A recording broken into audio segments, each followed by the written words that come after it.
Oh, Wildman! Wildman! Greetings and... Oh, one sec. I'm going to close this. Because that's distracting. I don't know why... I don't know why certain things, you know, in the videos distract me. Hey, I like the flamingos on your shirt. Thank you very much. I'm trying to dress more like an adult lately.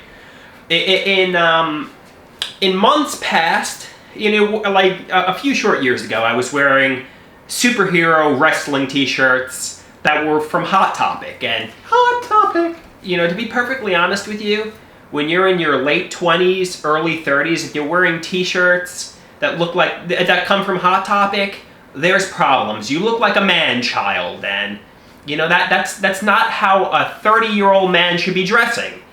So then I evolved, you know, I was wearing striped shirts with Cena shorts. I mean, like, they look like, you know, they're a little bit more mature because you're not advertising superhero movies, and, I mean, look at the camera, you're intimidating me a little bit.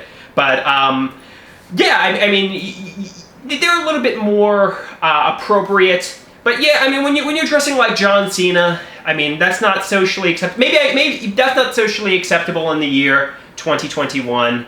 And you know, thanks to a BFF that I met, she helped me pick out shorts that are more appropriate. She helped me pick out like adult clothing.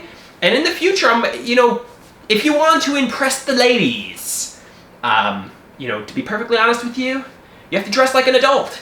No lady wants to date John Cena. Well, actually, a lot of ladies want to date John Cena. John Cena is really attractive. But I bet you in real life, John Cena isn't wearing those cut-off blue jean shorts. I bet you in real life, John Cena isn't wearing his WWE merch.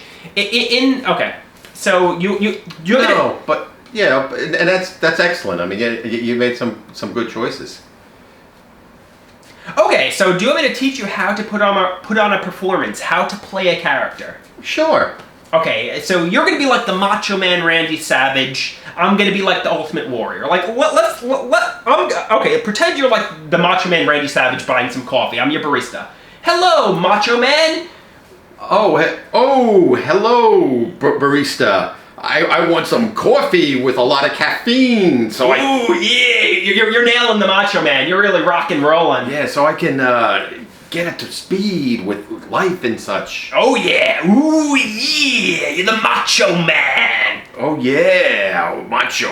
Or maybe you'll be more like the straight man, the serious one in this video, and I'll be like the Ultimate Warrior. Okay. Warrior wants some coffee. Oh, what do you want? The double latte cold brew? Warrior takes his coffee black. Warrior's a man's man. Warrior pumps the iron. Oh, then we'll give you a nice double shot of the caffeine blend of the black coffee. Warrior wants 50 shots of espresso in his coffee. Warrior, isn't that a little dangerous? Warrior lives on the wild side. Warrior is a badass. But didn't the warrior die?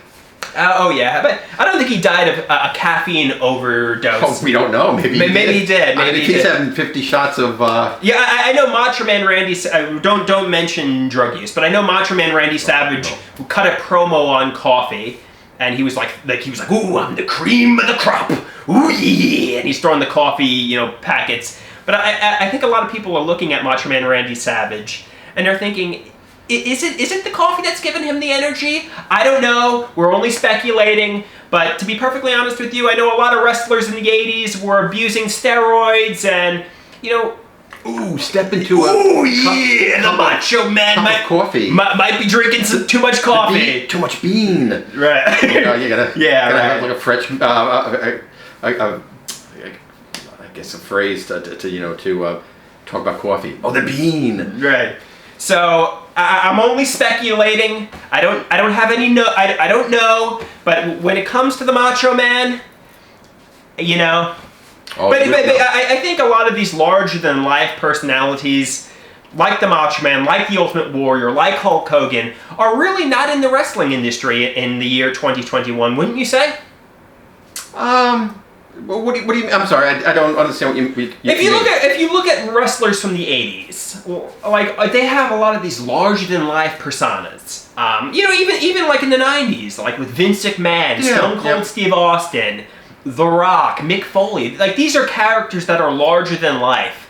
I mean, I guess in present wrestling you have Roman Reigns, who is the tribal chief, but is that really the only larger-than-life character they have today? I know John Cena is a larger-than-life character, but, I mean, he's kind of like 2000s wrestling. I mean, you look at him as a relic from the past, and yeah, he's a superstar that, you know, is larger than wrestling, but, you know, to be perfectly honest with you, I think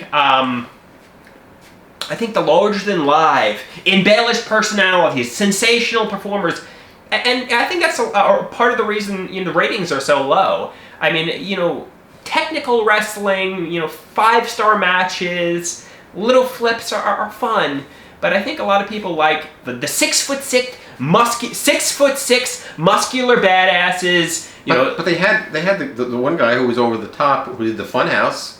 Bray Wyatt. And what did they do with him? They released Bray Wyatt. I don't know.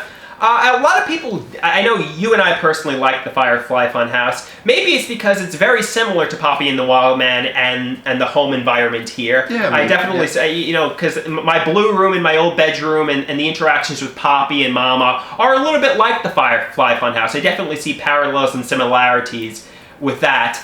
But the every episode since they released them, the fans chant for him. We want Wyatt. Yes, they are. Yeah, so I mean that's really interesting because normally the fans just, you know, accept what happens in the wrestling industry and then, you know, they move on to what's in the ring. But I know prior to getting released, I browse wrestling forums.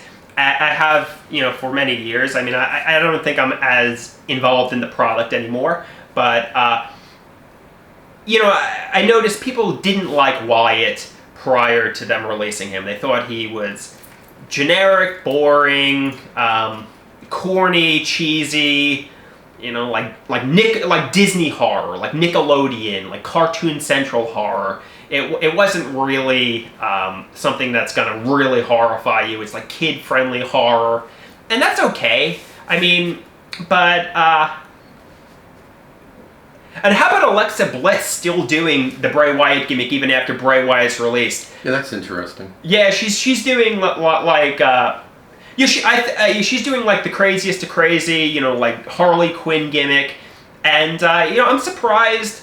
You know, that's kind of like almost, you know, encouraging people to chant "We want Wyatt" because they remember her from her Joker with Bray Wyatt, Harley Quinn dynamic. That's good point. Very good point. Yeah. So, but she's very attractive. She's very pretty. She's a great mic worker.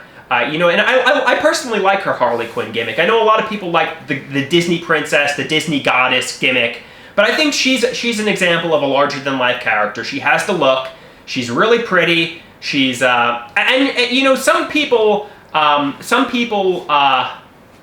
You know, there's a lot of women throughout WWE history, and you know, like a lot of like the Sables, the Stacy Keeblers, the Tori Wilsons. They seem full of themselves. They seem arrogant. You know, they don't seem like, you know, like they'd be friendly. And when it comes to Alexa Bliss, she's a little bit like an adult child, a Disney daydreamer. You know, somebody who, you know, really fantasizes. And I think, you know, her personality is daydreamer-like. I bet you if you met Alexa Bliss in real life, she'd be really friendly. She'd be really kind. You know, she wouldn't reject. Oh, yeah. She wouldn't reject somebody who, you know, is a little bit quirky and different. I bet you if I went up to Alexa Bliss, she'd be kind. She'd be compassionate. She'd be empathetic. And I think a lot of people, you know, a lot of the you know, women that were really attractive in years past were probably egomaniacs who would scoff at unattractive men or unattractive people in general. I don't know. I'm only speculating. This is just my perception. I don't know these people in real life. I'm only speculating. But maybe I'm right. Maybe I'm wrong. But I guess my point is I like Alexa Bliss. She seems nice. You're probably right because it's easier to play, or it's easier to play a character and master a character that is totally opposite than who you are. Like if they ask her, oh, you got to just play yourself, you know, you don't know how to do that because that's who you are. But if somebody says, oh, just play the total opposite of who you are, you know, you understand, okay, I got to do everything that's not me, and I think it's a lot easier to perform